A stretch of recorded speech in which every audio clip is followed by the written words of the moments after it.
Who's scruffy looking? What is that, my fellow ladies and gangsters? Yeah, that's right. Oh, I have a bad feeling about this. Welcome back to the Spiffy Nerd Herder channel. I am Danny, and this is Luke Fruit Snacks Ramirez. Today, we are going to be talking about many people's favorite scene from Vader, Shards of the Past. Lord Vader, you have an urgent message. The medical chamber scene where Vader wakes up from his Force vision and hangs powerless in solitude. This was in the script from the beginning and was important to contrast with our opening scene. Now the first step of anything is to find the events of the scene, or how the character changes in a scene. I did an entire video of this, which I'll put a link to at the end of this video. But essentially the event for this scene was Vader deciding to submit himself to Palpatine, and how it makes him feel powerless and worthless. Vader straight up stinks, and we had to feel that as an audience. Vader wants to kill Sidious, but he's a mere shell of what he once was. Nothing like what we saw in the first scene. I will not be denied.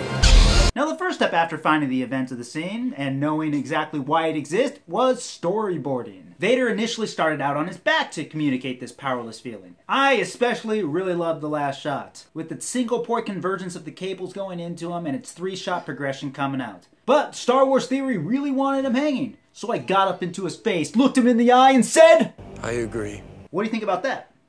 I will not be denied. Giddy up. Once Vader now is hanging, we originally had 5 shots planned. An extreme close-up of the eyes opening, a close-up from the side, which would have had the droid come in, and then use the droid's exit from frame to pull the camera around Vader to reveal that he was missing an arm. From there, we go into a 3-shot progression to reveal all his missing limbs one at a time. We still think that it would have created a pretty sweet moment, right? But it's obviously not what's in the final film. Bingo! Yahtzee! This is where preparation is critical, especially knowing what is the events of the scene for Vader. Rolling! How's that? When we got on set to film the scene, we had already spent all day filming scene 3, Padme, young Anakin, Vader's death. And since we had already lost the first half of our first shooting day, by the time we got to shooting this scene, we were pretty behind already. So we had almost less than an hour to shoot it. That's pretty intense, right? I will not be denied. No, you won't. He is arrogant and he's hungry.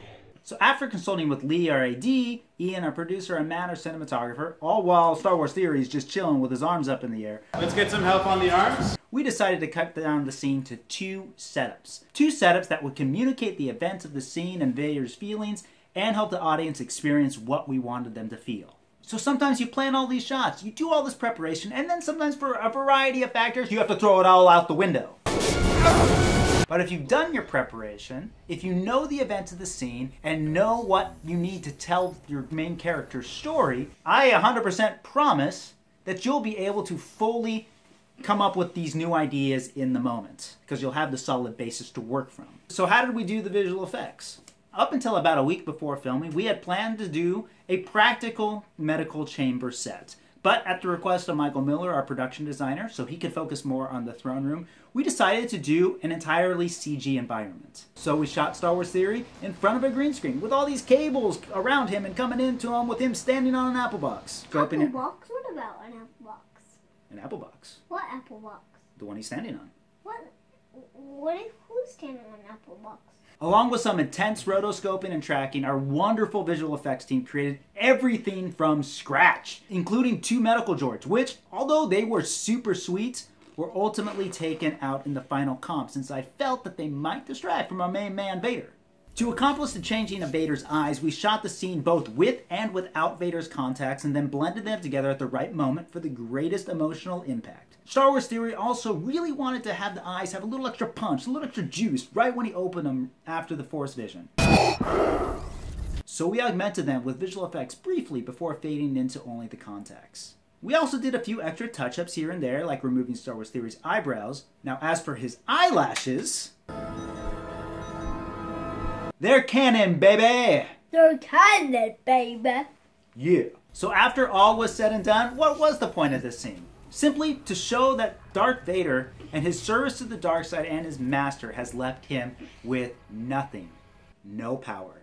One of my favorite transitions of the whole film is here when we see Vader with nothing and then cut to Palpatine looking out his window at everything. Ships, Star Destroyers, the Death Star, I like the juxtaposition and the contrast of the two characters in this moment. Hey, Daddy. What? Is the Death Star always in space? Death Star's always in space. What? How does Darth Vader get into the Death Star then? Through a door? What door? Big door. Thanks so much for watching, guys. This was one of our favorite scenes in the entire movie, and we hope you really liked it too. So be sure to like the video for more awesome Giddy Up content. Subscribe if you haven't, because if you haven't, you're doing something wrong with your life. And share the channel with other people. But until next time, guys, stay spiffy like Luke, Fruit Snack Ramirez. And until next time, don't do anything we wouldn't do twice. Okay. Luke, where are you going? Where are you going? The video's all done. No, it's not.